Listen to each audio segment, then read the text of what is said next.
Greetings from Southern Yankee Homestead. This is your first time? Welcome. If you're a returning viewer, welcome back. Well, we're going to be playing in the garden today. It's almost the beginning of February, or is the beginning of February. I'm not exactly sure, but we're somewhere around the end of January, beginning of February. Did I mention we're almost in February? Anyhow, we're playing with the gardens because we've had the chickens blocked off in their chicken run for 2 months now. We had a problem between Thanksgiving and Christmas where we had hawks basically killing our flock. We ended up losing 5 chickens inside of 2 weeks. Since then, you can see overhead here, we added fishing line over the chicken run and put some tape in there. We also did the same for the ducks over there at Duckburg. Well, we haven't had any hawk kills or falcons or other animal kills since we did this, so I decided it was time to go ahead and do the main part of the garden. And since I only mentioned this in the, what video was it?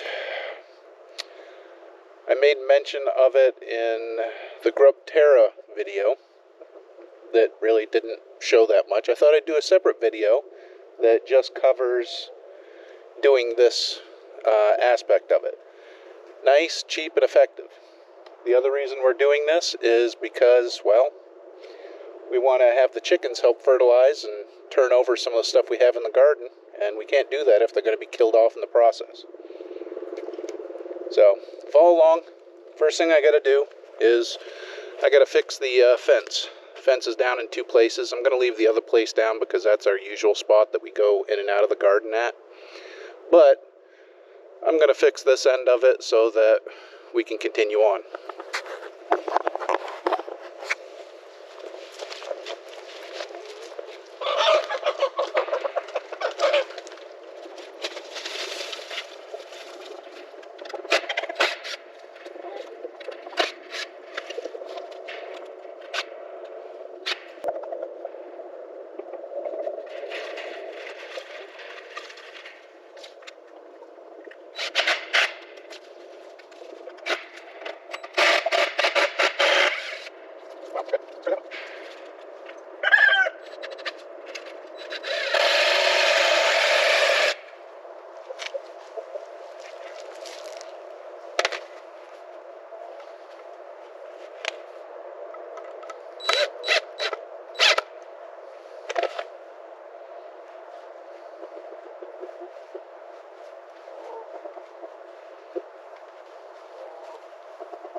Now that I've got the fence mostly repaired, you're gonna need some items. I mean, the first item you're gonna need is a hammer. You don't need one of these mini Thor hammers. You can use a claw hammer or whatever you have available. Along with that, some kind of a vertical stake. This is a trellis stake. We're just holding up fishing line, so we don't really need anything that sturdy. We just need something to keep the line up. You're also going to need fishing line. This is 8-pound test. Yeah, 8-pound line. This is what we have available. If you're into homesteading, odds are you probably have some of this around. So we're using what we have for materials. The last thing you're going to need is something to hang off it. We have this marking tape. I've had this is cheap, it lasts forever, you don't use that much of it. You might have some hanging around. You can also use tin cans, something shiny. You just want some movement in the lines, or on the lines. At least that's my understanding. I did it, it seems to work. So the very simple method, we're going to set this down for now. We're going to pound 3 of these stakes in, equidistant from each other, and then we're going to start stringing some lines.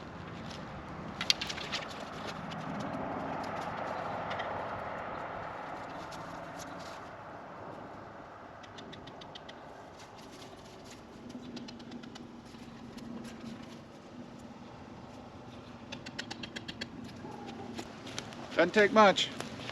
Now, get rid of the hammer. As far as your fishing line, you're going to need to tie at least a basic knot in it. You don't need the gloves right now. Whatever knot will work is the knot you're going to use. We're going to use a combination fisherman's granny's knot. So basically 3 twists. Yeah, we'll go 4. Back in on itself through the eye, then back over itself again, and then we're going to pull. Nice little sturdy knot. Then we're just going to run fishing line. Alright, I realize after the fact that you may or may not know how to tie a fisherman's knot, or a modified fisherman's knot. So, fisherman's knot is basically, this is the long end is going to be your line. This is going to be what you're tying to. We're going to assume this is a swivel. We're just scaling it up. So you basically take your short end, wrap it around a couple times, and then feed it back through. Once you feed it back through, you pull, and as long as your line is slippery enough, it just latches on. So a modified fisherman's knot, you get your loops around, you then run it through and back on itself. Hold this one, and when you pull, it tightens everything down.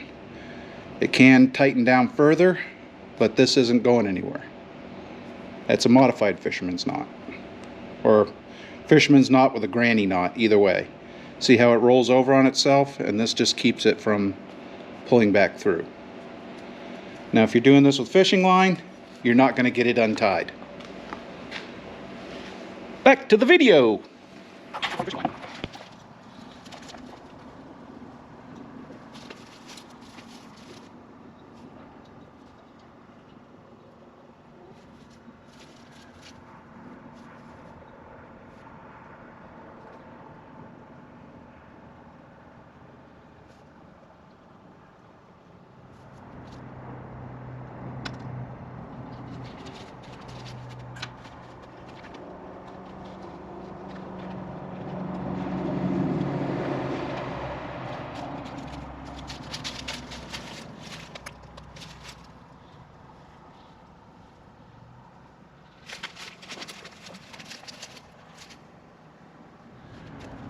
We're going to take our tape and just tie it off in random places, random lengths.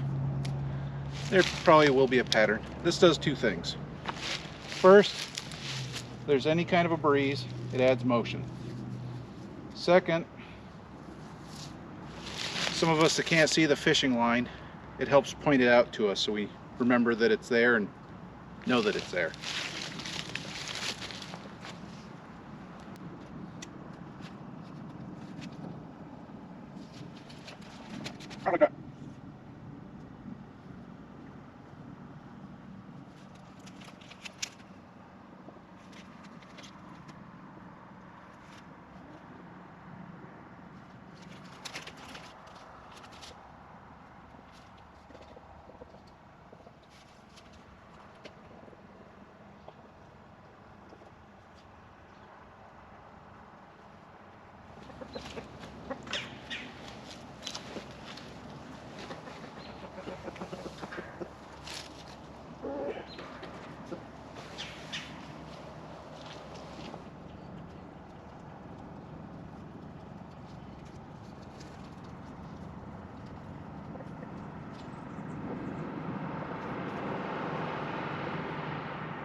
Now, I don't know 100% why this works, or why it has worked so far. I can't guarantee it's going to work forever, but we're going to continue trying it out.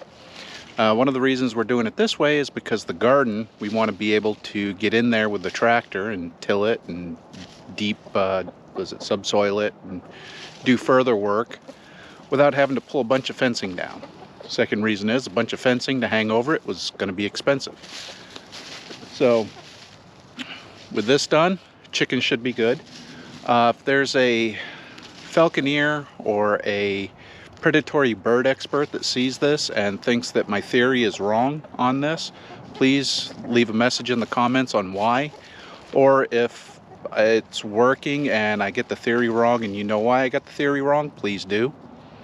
But I think this works because the predatory bird sees the fishing line and doesn't see a way out or a quick, safe way to get out.